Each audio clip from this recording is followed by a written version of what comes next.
PGR చావుకు కారణం కాంగ్రెస్. ఆయన కుమారుడికి టికెట్ ఎందుకు ఇవ్వలేదు? ఫీజు రింబర్స్మెంట్ బహిరంగ చర్చకు సిద్ధమా?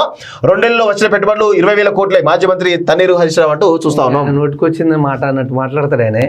పీజీఆర్ కారణానికి కాంగ్రెస్ కారణం అంటే వెంటనే టికెట్ ఇచ్చి నిలబెట్టింది. అవును, విష్ణువర్ధన్ రెడ్డిని నిలబెట్టి అవును ఆడ గెలిపించింది. అవును, ఈ నోటికి అంత మాట్లాడిన పోటీ చేసారు కదా, మళ్ళీ పోటీ చేసారు.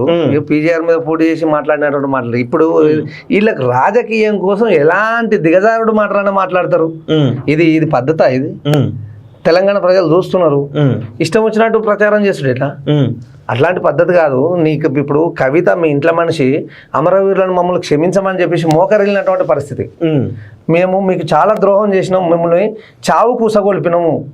తెలంగాణలో ఇవాళ మీ అందరినీ ఇక్కడ ఉన్నటువంటి 1200 మంది అమరవీరులు అంతా కూడా చనిపోయింది కేవలం కల్వకుంట్ల కుటుంబం చేపట్టే. మిమ్మల్ని అందరినీ విమర్శించినాం, మిమ్మల్ని మిమ్మల్ని మర్చిపోయినాం, మమ్మల్ని క్షమించమని చెప్పేసి మోకరిల్లి దండం పెట్టుకొని మా కుటుంబం చేసినటువంటి అన్యాయాలను ఎవరు క్షమించలేరు.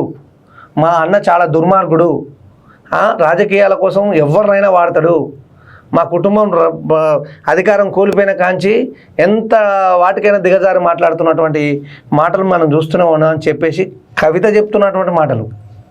ఈయనేమో ఇష్టం వచ్చినట్టు మాట్లాడతాడు. దగ్గరుండి పీజీఆర్ చనిపోతే టికెట్ ఇచ్చినాక ఇక్కడ టీఆర్ఎస్ అభ్యర్థిని పెట్టి ఆడ గెలవ. నువ్వు ఏం గౌరవించినావు పీజీఆర్కు?